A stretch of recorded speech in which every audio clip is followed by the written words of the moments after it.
Welcome to the Business Software Self-Guided Tour, featuring the Biz Insight Excel suite.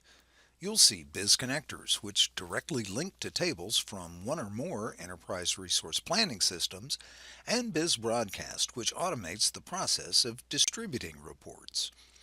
Most of the material is devoted to the new Biz Insight 7, the self-service business intelligence and reporting solution built on Microsoft Excel.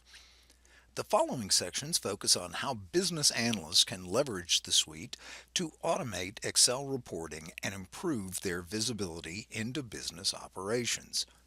This one is all about self-service business intelligence.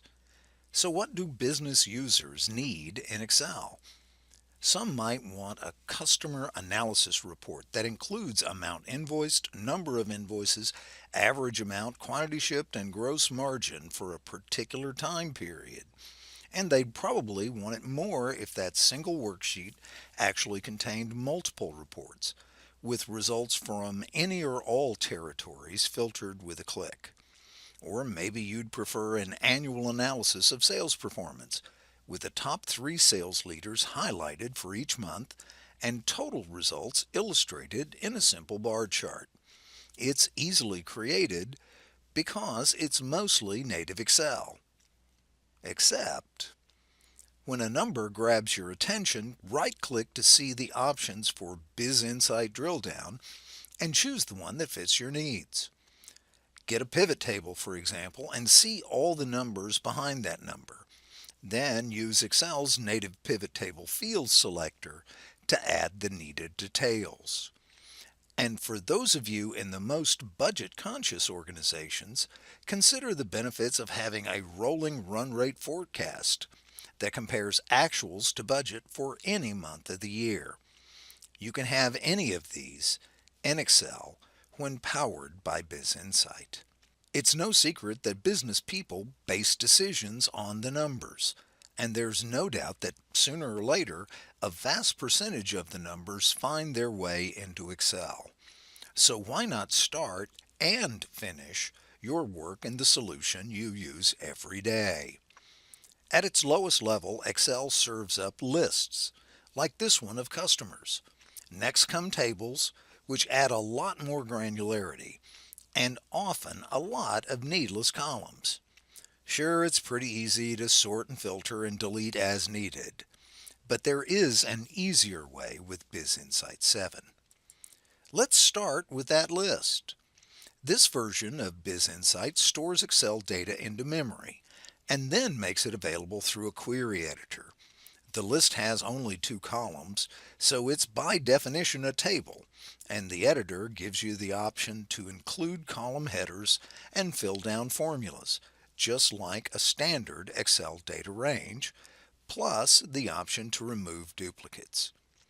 Finish whatever filters you want, click OK, and make sure that you're pointing at the target cell. And remember, since this is a table, any additions or deletions will be reflected anytime the workbook is refreshed. Now for the fun stuff. Instead of constructing Excel formulas and referencing that sales order data table, we'll set it up where Biz Insight does it for us. Biz Insight can store any Excel data into memory for use in tables, functions, or drop-down data validation lists. It's easy. Just select data from the Biz Insight ribbon. You'll have the option to choose and name a range of cells or pick an existing range or table. Sales order data is already a table, so it's just a matter of finding it in the drop-down and clicking Next a couple of times. 96,000 elements are loaded almost immediately. The same Biz Insight query editor is also used to create functions which deliver sums, minimums, maximums, averages, even standard deviations. Let's start with the sum of sales to each customer during a given month. Click Query Data to launch the editor, choose Function, and pick the new Sales Order Data table. Every column is available in the drop-down titled What Information Would You Like Returned? We want a sum of the amount and need to add just 3 filters. Choosing invoice date and the greater than or equal to operator will load the third filter box with every available value from the table. It's easier to use Excel cell anchoring to lock in the beginning and ending dates.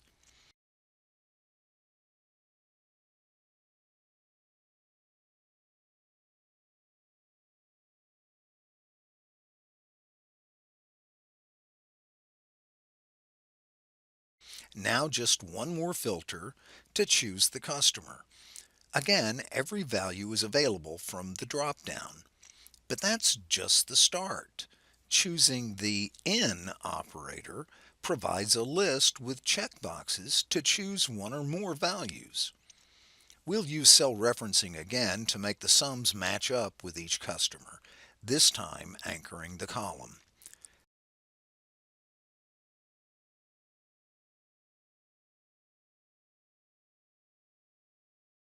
Click OK, choose the target cell, and you instantly see the results.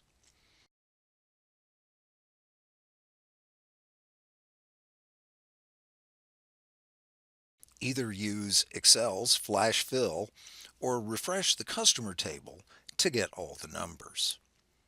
It gets even better, not only delivering business intelligence, but providing the platform for users to answer the additional questions that always follow, such as what's the average sale to each customer and the associated margin.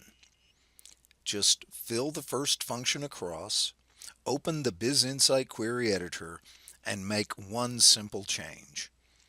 Instead of wanting a sum as the action, choose average in the second column, and then the sum of gross margin in the third.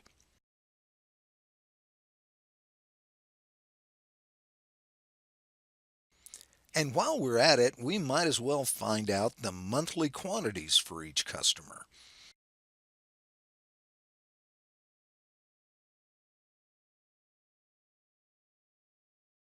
Excel gives the ability to fill all of the formulas down, and BizInsight adds the power to drill down on the result of any function.